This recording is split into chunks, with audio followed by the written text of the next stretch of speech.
All right, everyone, welcome to today's class. Thank you for joining us for Is There a Fungus Among Us?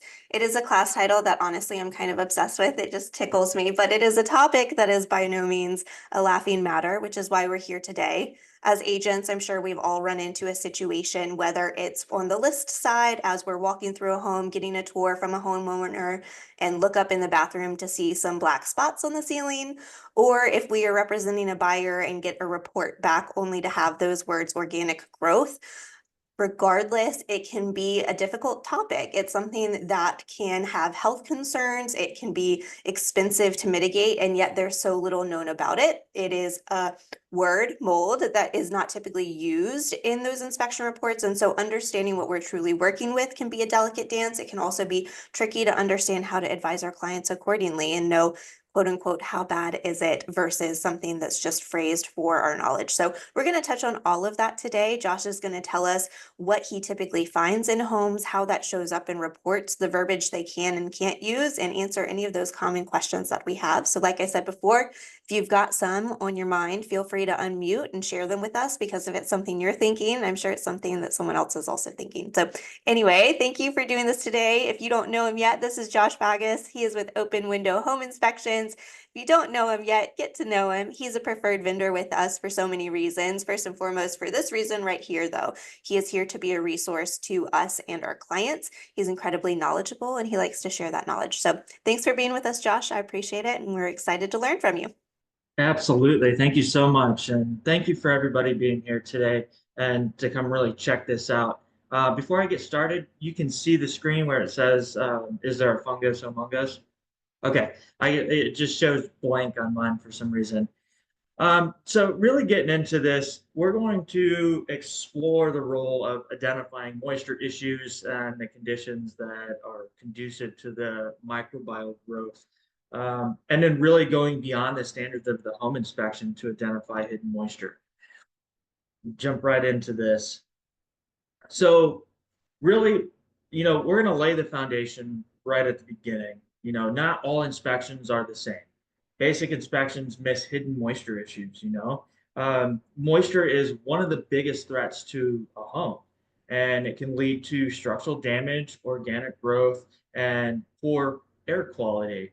And by the way, when I say organic growth or microbial growth, it's the same thing. It's all mold. So those words are what home inspectors use, and we'll get into that here in just a minute. And then there's the challenge. Most moisture problems don't present obvious signs until that damage has already occurred. So advanced tools help uncover risky or risk early, right? And then home inspectors play that crucial role in identifying the moisture conditions. And then we'll get into the difference between the home inspector and the specialist. Even though home inspectors are the specialists, there's a difference there. So why does this really matter? You have to understand what's beyond the scope for a home inspector that gives the deeper insights and the better protection, things like that. And like I said before, moisture is the number one cause of structural damage and mold growth and poor air quality, which may impact the home's value, livability, and health.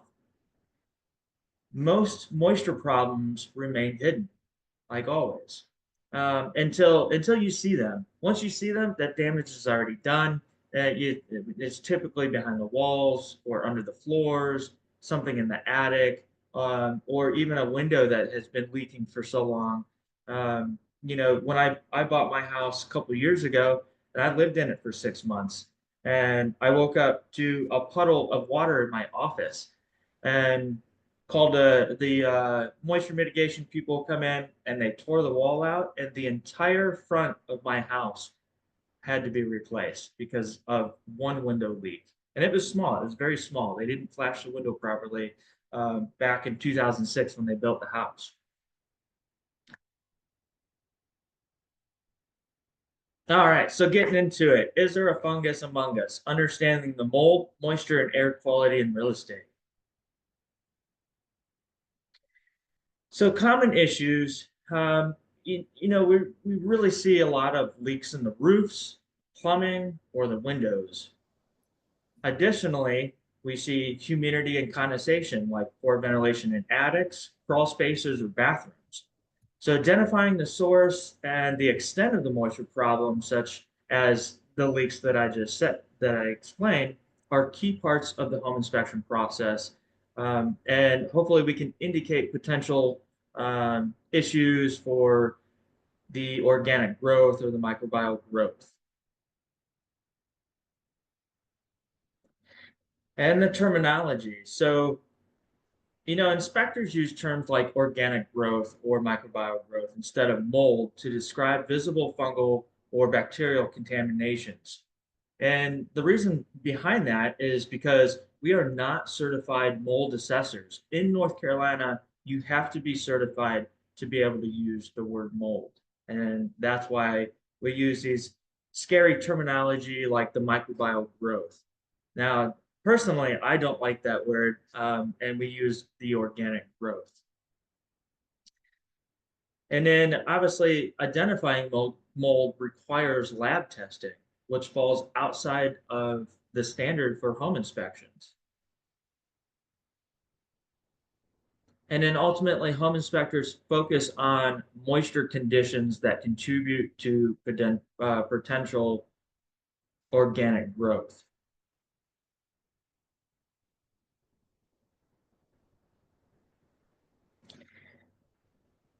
Home inspectors follow strict standards of practice set by the North Carolina Home Inspector Licensure Board.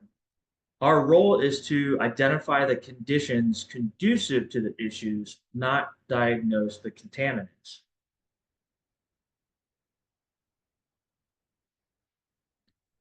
So we are to determine the presence of mold, toxins, or carcinogens. There we go. Oh, I'm supposed to change. There we go.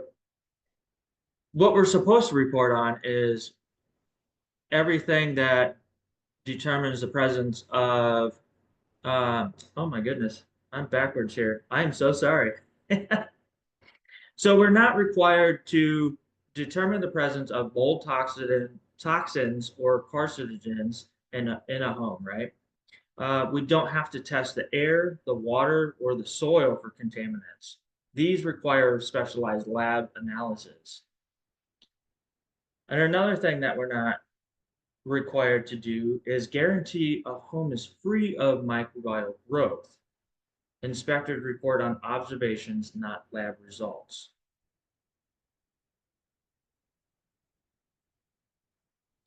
And then the requirements for home inspectors, they're supposed to really report on any signs of abnormal or harmful water penetration in the home.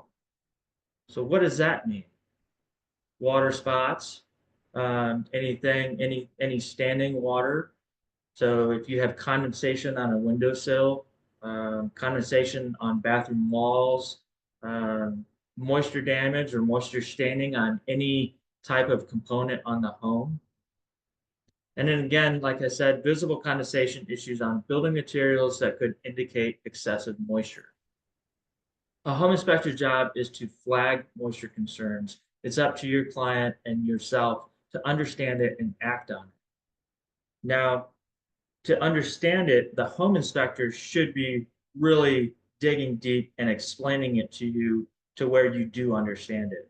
If you don't understand what the home inspector is portraying on that report, ask questions. They should, and they should have to. Personally, I feel that they should have to, but they should be able to explain what's going on and where that moisture is coming from. It's very rare that a home inspector can say, I have no clue where that's coming from. I think it's only been one or two times that me personally, I've not been able to identify where that moisture is coming from. That's where your professional should definitely come in, either a roof or a general contractor, somebody that, specializes in that area where that damage is.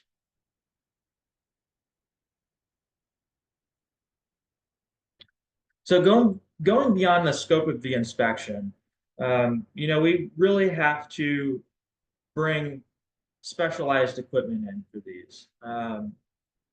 Not all mold or airborne contaminants are visible. Air and surface sampling help detect hidden threats. So your air sampling devices will collect airborne particles, capturing mold spores, bacteria, and other pollutants. Your surface swabs are used on visible organic growth to analyze the microbial contaminants.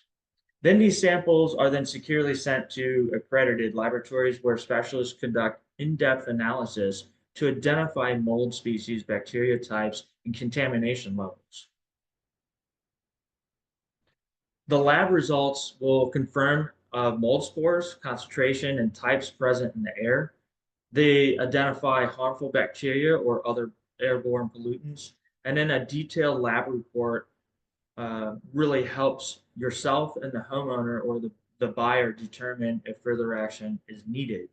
And I've seen some of the reports from the laboratories, and they're very easy to read. A lot of them are color coordinated. So if you have, um, you know, toxins that are very toxic, like black mold or something like that, they'll actually put that in red, say, hey, this is an issue and it needs to be mitigated.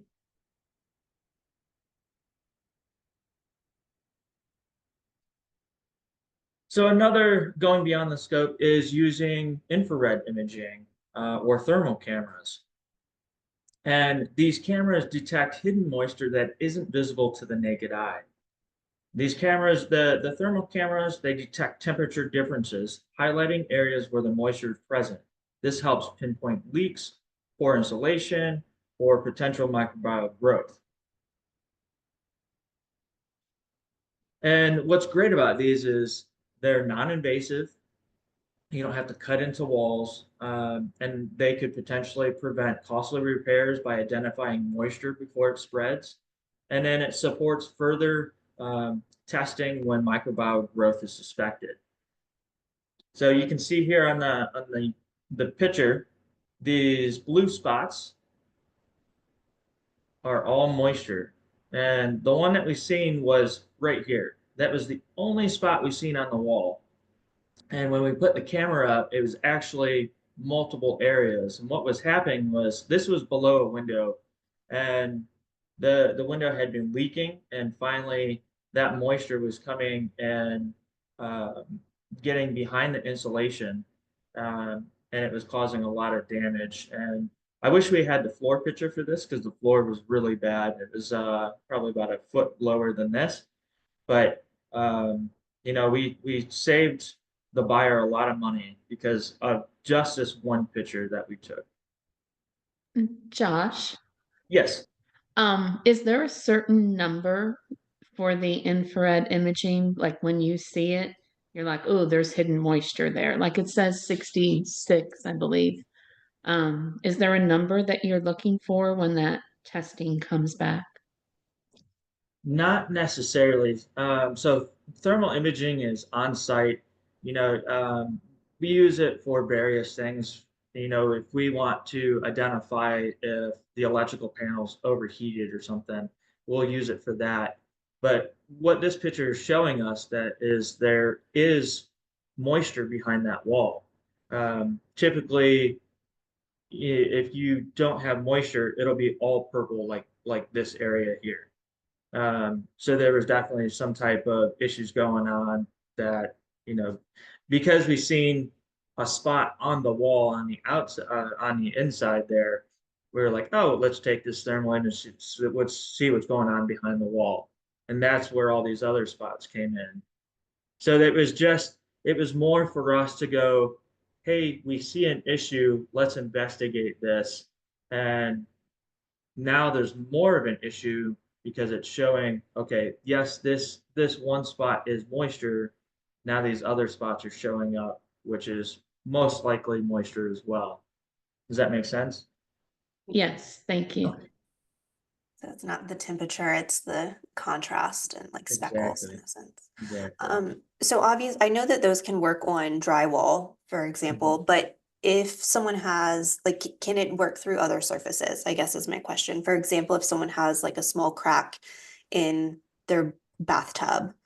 Like, could you aim the infrared at that and see the same type of results, or is it dependent on the surface type? Yes, absolutely. You know, it would show, there's a possibility that it would show if there's any type of moisture damage below that bathtub. If it's not metal, I believe if it's metal, it's not going to show anything but cold steel or whatever that metal type is. Um, but it should definitely, you know, show some type of um, issue if there is. Um, you know, we use these on electrical a lot of times. We do use these on a lot of tile showers to see what's going on as well. Um, you know, the tile showers are very prone to leakage. So if we put that on there, we can see anything before we run that shower. While I have you, we did have a question in the chat, which was Cindy asked, what can we as agents do when we first see a home other than looking and sealing under the sinks and crawl space? It sounds like not too much since you as inspectors are also simply looking and evaluating, right? Is there Yeah. anything we can do aside from like also maybe sniffing and seeing if it smells kind of moist? What advice do you have for being proactive for your clients? Uh, you know, it's very hard to see moisture if you're not looking for it, or if you're not using your senses. And a lot of times, you know, when you're walking through a home, you're talking with your clients and things like that. So it's without getting into a detailed inspection, you know, you just have to use your senses, like your smell and your sight for that type of thing. Being really proactive is making sure that your inspector is doing the right thing and really using these types of tools. So not much, obviously, unfortunately. So the camera that we use is about $300 and it connects to the bottom of our iPads or a phone. So I guess if you know want to make that investment, I actually think they're cheaper now. I think they're about $200, but um, you can have that. And it's fun to play with. You can use it for just about anything. All right.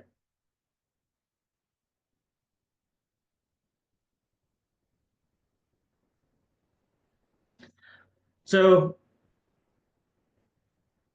really, the next thing are moisture readers. All home inspectors should be using a moisture reader, and that's to show you if the leak is active or inactive, and and to show the fact that like, okay, hey, I did look at this. You know, this is something that is past issue. We can tell that it's been repaired, but they just haven't covered up the staining or anything like that.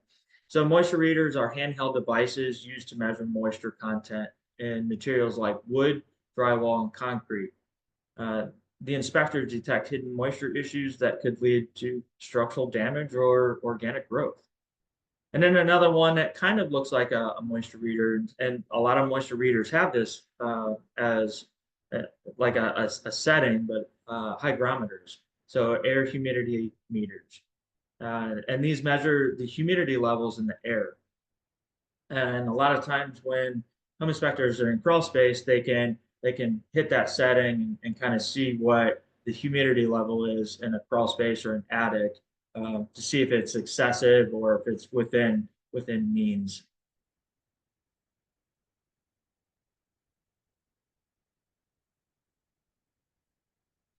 All right, so bringing it all together, going beyond the standard home inspection means detecting issues before they escalate. Air sampling and mold swabs provide lab verified results, and infrared imaging um, finds hidden moistures, and odor detection and moisture readers confirm problem areas. Being proactive, not reactive, obviously. Hidden problems become costly if ignored. A proactive approach protects the home value and the health, and any inspector should be going beyond the basics to provide a deeper insight for you and your clients. Any questions there?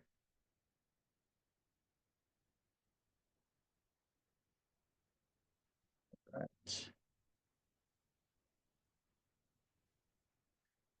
So when to involve a licensed professional? When moisture content is 20% or greater on any evidence of moisture or organic growth.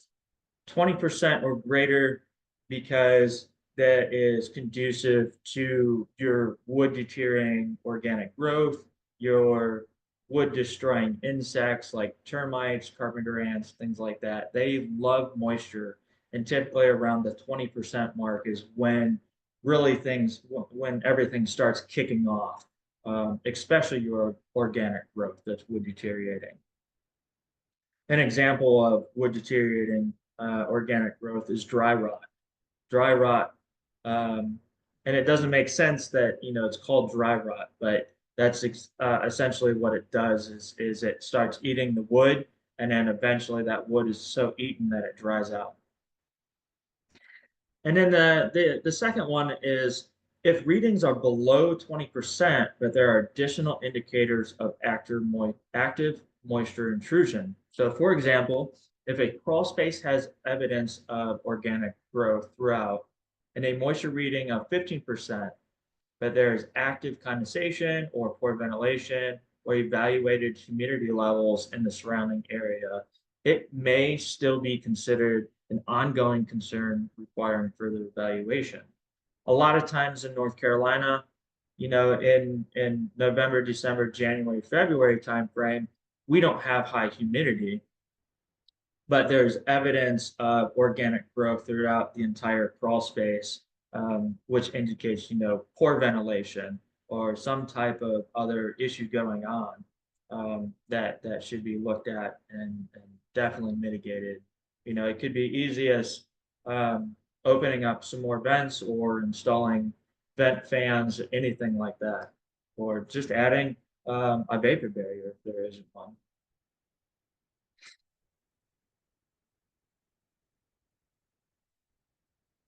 Another time to involve a licensed professional is when you look into that crawl space or that attic or that laundry room, for example, and you have that musty, damp odor, and you see the condensation on surfaces, or the home inspector finds cold spots on the wall, using the thermal image. So moisture plus lack of ventilation equals ideal condition for organic growth. So unchecked moisture can lead to structural damage and poor indoor air quality. If these signs are present, consider air quality tests for mold assessment. The indoor air quality is fantastic. It takes like 15 minutes to do and about 5 days to get back from the lab. Do you have any idea what the cost is on that type of test? Typically anywhere from $250 to $350 for the test itself. And is that something that you can just buy and send in, or is that a company that you need to hire? Yeah, you can definitely get those from Lowe's or Home Depot.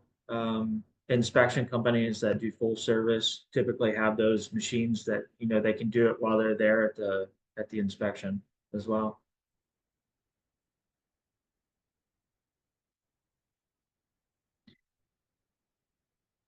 So another time for a licensed professional to be called in is when any components that are damaged, especially your structural components. Leaving damaged components untreated can lead to costly repairs or even structural failure.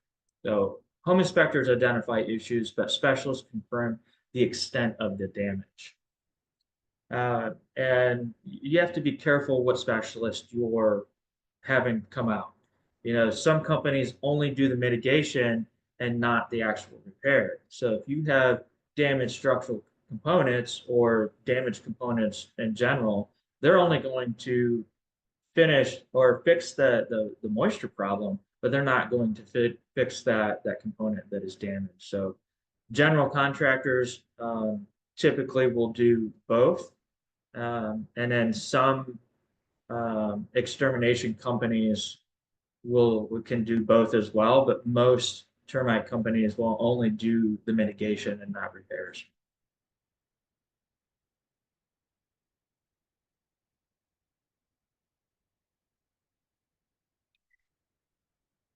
Having a licensed professional come out if there is excessive organic growth. Think crawl spaces, attics, laundry areas, bathrooms, where there's a chance of high humidity or a chance of ongoing condensation buildup. You want to really involve the pros when you see that excessive organic growth. At this point, these issues can spread quickly on wood, drywall, insulation if the moisture issue persists. And again, the longer it sits, the costly the mitigation and the repairs are going to be. You can see in this picture here, excuse me, but you can see this picture here is that's a floor girder under in the crawl space, and that's what dry rot looks like. You can see where it dips down, and it was actually really scary to be in that crawl space at that time. But it'll do some damage really quick. Let's see what we got. What visual components can be a possibility of mold existence?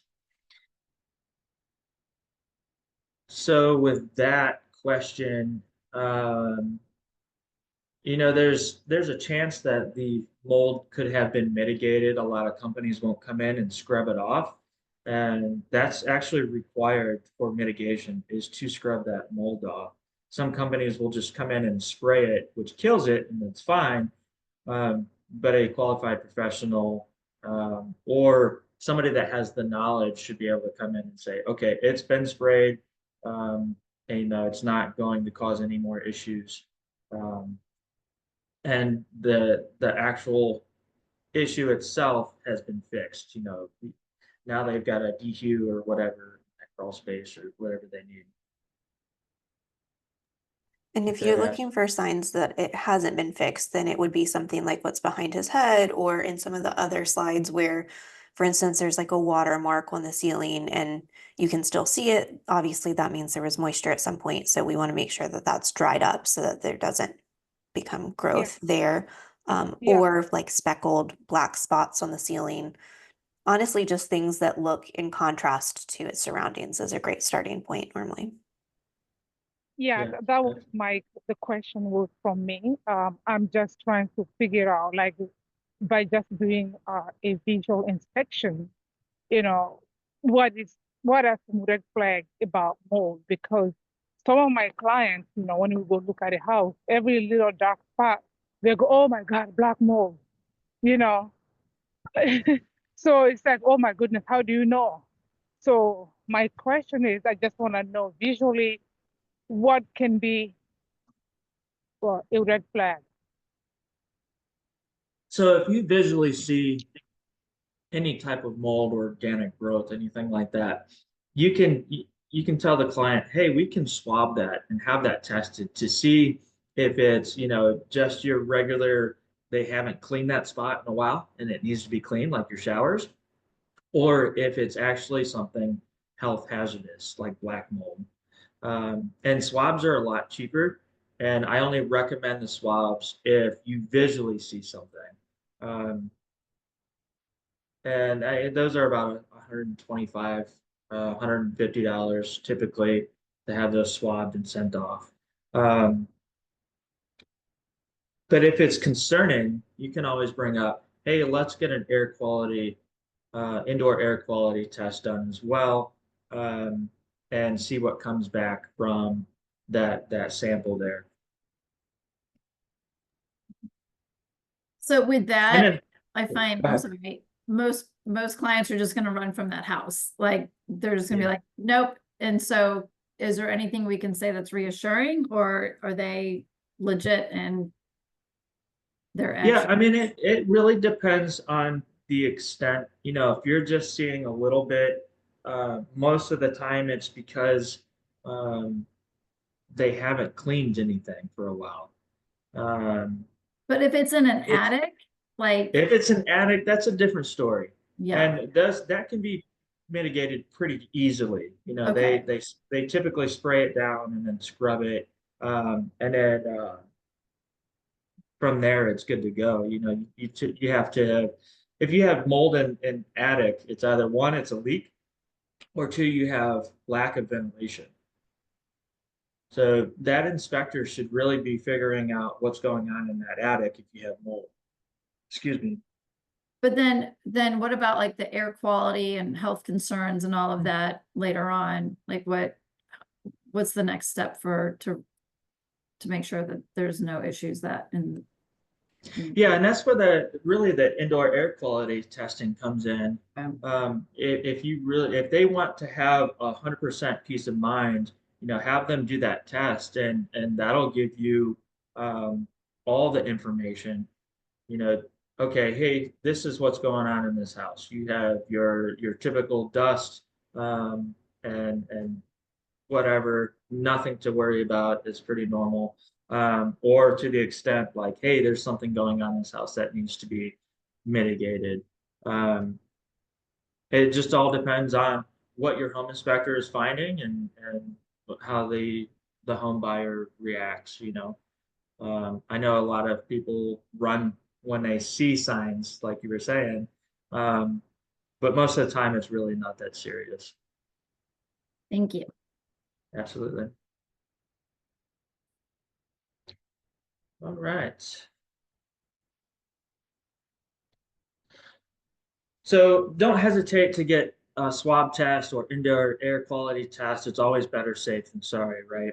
The testing provides clarity by detecting hidden contaminants, identifying issues before they worsen, and prevent potential health hazards. It helps determine the extent of the organic growth, and then it validates the air quality concerns and ensures informed decisions for remediation and prevention. So going beyond the basics, standard home inspections only scratch the surface. Visual assessments alone won't catch hidden moisture, air quality issues, or microbial growth.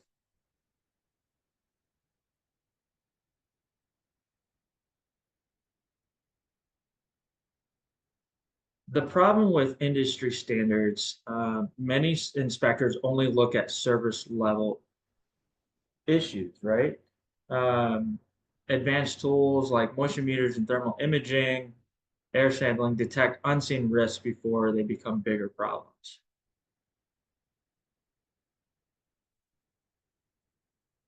And then homeowners and realtors expect more. They need data-driven, science-backed insights. So having these extra tools that the inspectors carry is definitely something that most inspectors should have.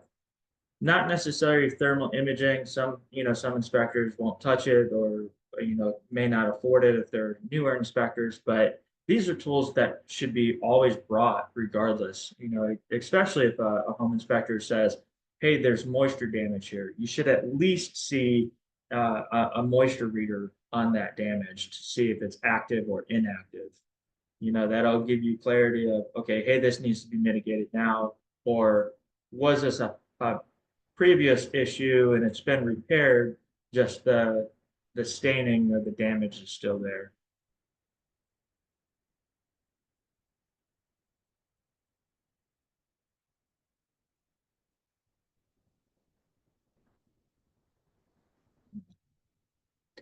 So a more thorough inspection process, right? We want to identify the root cause, and any inspector really should be doing that. Do we have to? No. Should you? Absolutely. So instead of just spotting the moisture, we analyze it, why it's there, and how to address it.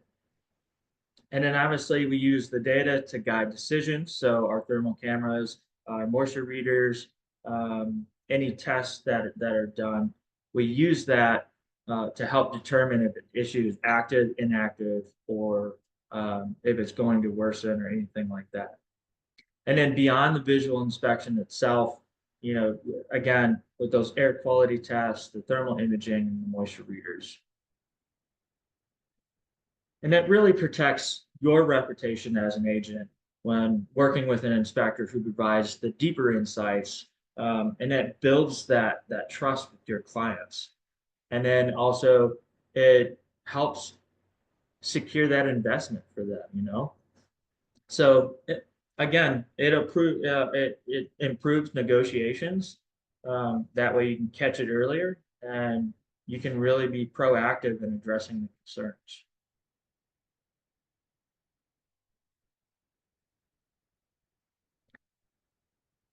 And I know a lot of agents, should I require higher inspection standards?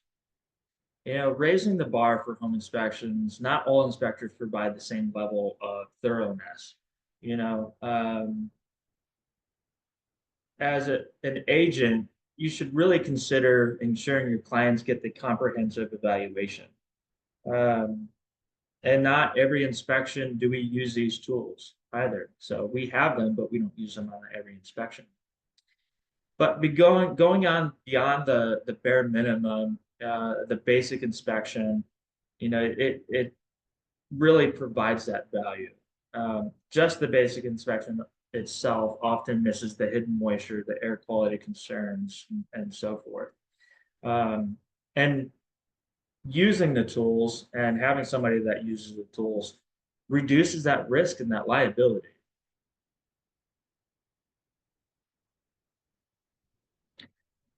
So here, and tell me to move here. Actually, let me see if I can change this.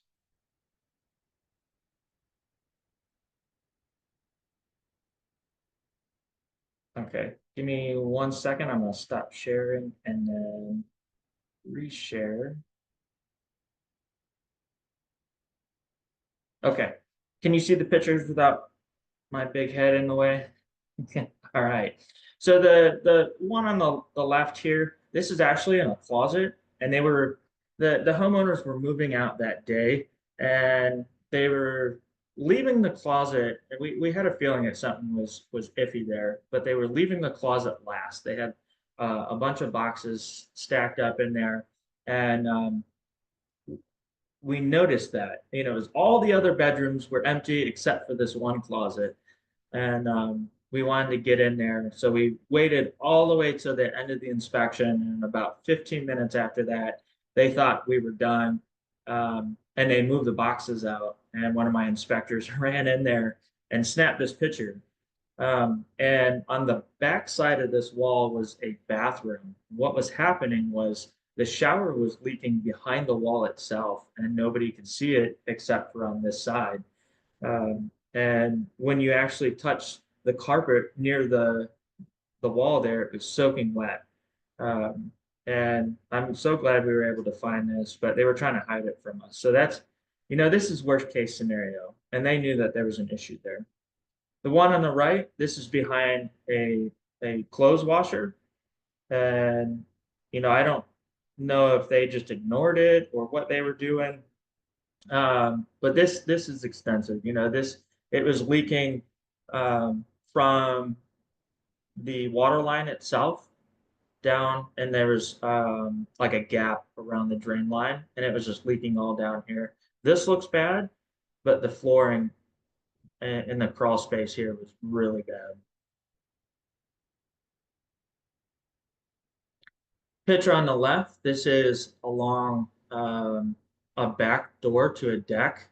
We see this all the time, and most of the time you cannot see this when you're standing there because of the floors covering this. Most of the time you only see this in the crawl space. This is very extensive. This has been happening for quite a while, but you know, this is organic growth, and it was even worse in the crawl space. And in the picture on the right, this is actually underneath a toilet in the crawl space.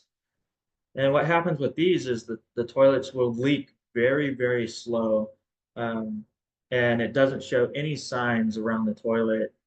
This is probably about 6 to 12 months of leakage right here. Easy fix. You know, a lot of times this is just staining and not actually cause any issues to the wood. It's still pretty solid, but you know, it was an active leak. And then again with this girder, this is called dry rot. And you can see the dip. You know, this you could literally stick your finger through this piece of wood. It was very, very scary to be in that area at that moment. And the inspector, he didn't realize it until about halfway through that it was like that. So, and then again, this is dry rot. Look how nice this 2x10 looks. I mean, this thing it looks almost brand new. Dry rot, that's what it does. Yeah, you know, they stuck their screwdriver right through that just to show like, hey, this is an issue. And then we've got some moisture damage here as well. Hey, Josh, in the picture Yes. on the left, I'm also Yes. seeing some things that are of concern, like those shims. Looks like they're two shims put together, and then I see a crack in the cinder block there underneath too. So I'm even seeing some structural issues there that are on my radar from that photo. Oh, absolutely. Yeah, this is definitely a structural issue. This is a main beam underneath the house. So if this were to collapse, that floor would definitely collapse. Not the entire house, but definitely the floor. Yeah, and it doesn't look like it's being supported well, or else if it was, little fixes were maybe attempted. But yeah, I think they should run from this one. Yeah. No, I wouldn't say necessarily. Anything can be fixed. Just depends on how much it's going to cost or they're willing to put towards that fix. But this is definitely something that's going to be costly. You know, they're going to have to jack the house up and replace that for sure. Josh, Yes. so I have had inspections come back where there's like microbial growth. And so Yes. one of the repairs would be like my handyman to spray like a microbial spray and then scrub it. But Yes. how long does that, I'm just thinking now after listening to this, how long does that actually last? And if Mhm. there is, let's say, like not a dehumidifier and they just did the spray and the scrub, is Yep. that going to come back, right? Absolutely. And that's exactly what I'm talking about with home inspectors. They only visually inspect what they're seeing and report only on that issue instead of going in depth saying, hey, this crawl space, it lacks ventilation. And that's why you're getting this organic growth and this microbial growth on the floor joists and things like that, or in the attic, things like that, whatever it is. Um, and they're going in and getting rid of the organic growth, but they're not making the repair that needs to be done, which is actually mitigating that lack of ventilation or that condensation buildup, whatever's going on in there. So yes, you're ultimately getting rid of it, but it's going to come back if you don't fix the actual issue itself. I have another question, Josh. So Sure. talking about when you had the photo of the leak below the toilet, right? Where if they replace the toilet, that solves that leak, and hopefully because it was such a slow drip, I'm assuming it was drying pretty regularly, so there's not too much of a concern of it deteriorating the wood.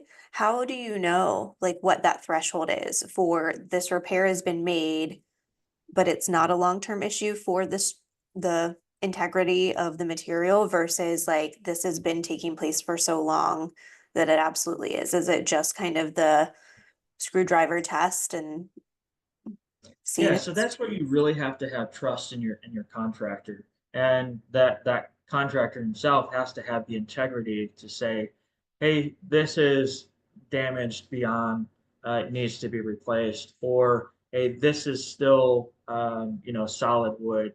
We can clean it up, spray it, or spray everything down, let it dry." Because there's chemicals that will actually get rid of all of it, and it'll look normal. Um, but that contractor or that plumber has to really speak up about that.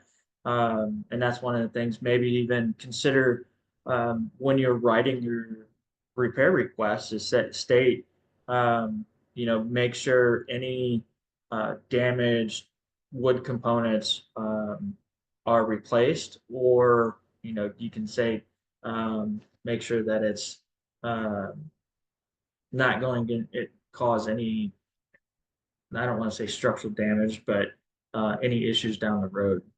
But ultimately, it comes down to the person that's making that repair to state, you know, okay, it's still good or it needs to be replaced.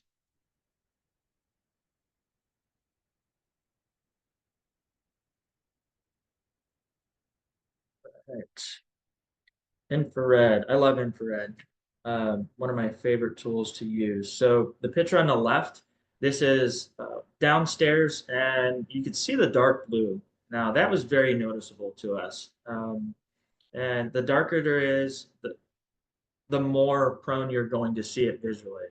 The lighter it is, not so much. So this was underneath the bathroom, and you can see that I think it was the bathtub that was leaking, so they couldn't even tell.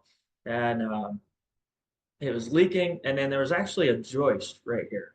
What happened was it was leaking, and it was running over to the joist, and then following the joist over to the wall, and then down the wall. So it was pretty extensive. And it had been leaking for quite a while. And, you know, obviously they didn't see it at first. It was probably slow, kind of leaking down. But there was a lot of damage down the wall and along the floor. And then finally, it finally made it through the drywall to show its face. And it was unfortunate because it was pretty extensive. And then over here on the right side, one of our inspectors this is underneath the sink. You can see the water line going up to the sink. And then he had noticed a little bit of, you know how wood swells up when it gets wet? So that's what happened. That's what he could see right here. And he was like, oh, let me get my thermal camera out. So he took his thermal camera out and found this. It had been leaking behind the wall, and it was very, very faint. You could almost not see it. It had been leaking behind the wall, and you know, you only see this, but there was so much floor damage in that one area because it had been leaking for so long. It finally had just, you know, the cabinet finally had soaked up a little bit. So either way, we would have caught it, but now we know, excuse me, that the issue was coming from this plumbing. So we were able to take what we found in the crawl space as well as this and say, hey, this needs to be fixed as well as this, the repairs in the crawl space. So some final thoughts. Home inspectors really should be going beyond the basics, at least using a moisture reader. You know, it ensures better outcomes for your buyers, the sellers, and you as the realtor. And honestly, realtors and homeowners deserve complete information. So having that higher standard protects the transaction and really provides a full picture of the home's condition, not just the issue at hand itself.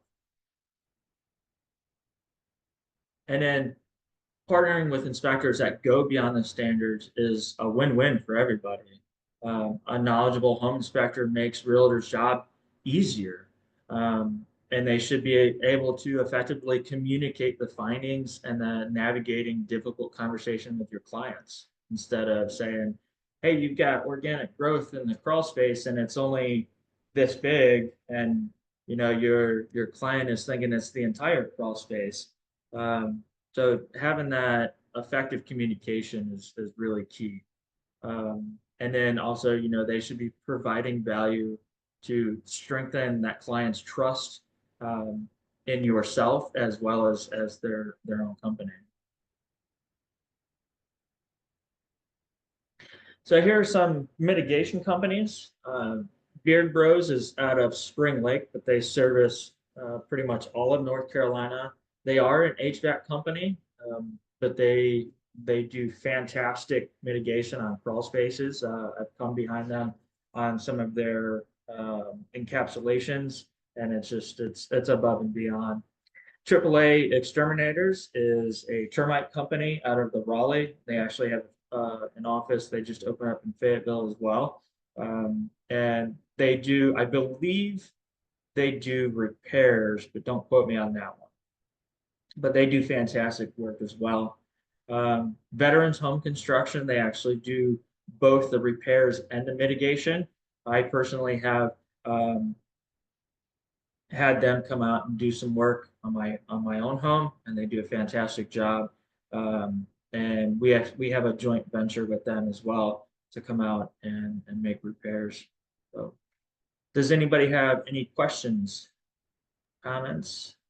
I wanted to add something to the repair companies you just listed. Thank you for sharing those. And I Yep. know all of us probably already know this, but it's worth noting that, I think the tricky part as agents, right, is we work with you as an inspector who's our eyes and ears and has our client's best interest at heart. And yet we then have to hire some other professional that's a specialist to come in and fully evaluate the extent of these issues. 9.5 times out of 10, right? Like those are companies that are selling the solution. And so having someone that is reliable is so important, because I've certainly been in situations where the buyer client freaks out. They get 3 different people out to the property, all of them, vary in scale of what they do. And 2 of them will provide some astronomical quote that scares the buyer. And yet you ask some other vendor and half of that stuff didn't need to be done. I think Terminex was one of those companies, like they are a pest company, and yet they will do like crawl space mitigations for moisture and things like that. And they've encapsulated crawl spaces that shouldn't have been, right? And so like it can be delicate to find that threshold of like who's helping your client versus who's selling something. And so I was just wondering if you have any additional comments to that. Obviously providing those vendors is quite helpful, but anything else that you want to share on that note? Absolutely. I've been doing this for 7 years, and I know exactly what you're talking about. And the reason why I put these 3 companies up there is because they're not in it to go in there and say, oh, wow, I see a big ticket right here. I'm going to put everything on there. They actually go out there and fix the problem itself and nothing beyond that. Will they upsell stuff? Only if they're asked. If somebody comes up to them and says, hey, can we do this instead of that or whatever, they will definitely offer that. But they will fix what they're required to fix, and not go really beyond that. So I know there's quite a few general contractors and pest control companies like Terminex that will put everything under the sun on that quote. So yeah, and that's why I put these 3 contractors up there, vendors, because they are very reliable, and I've worked with them personally. Yeah, and if you're not careful and you have a number of those companies out, then all of a sudden the buyer feels entitled to some huge situation or financial compensation, even though that's like not at all part of it. And then you got to Yeah. deal with all that.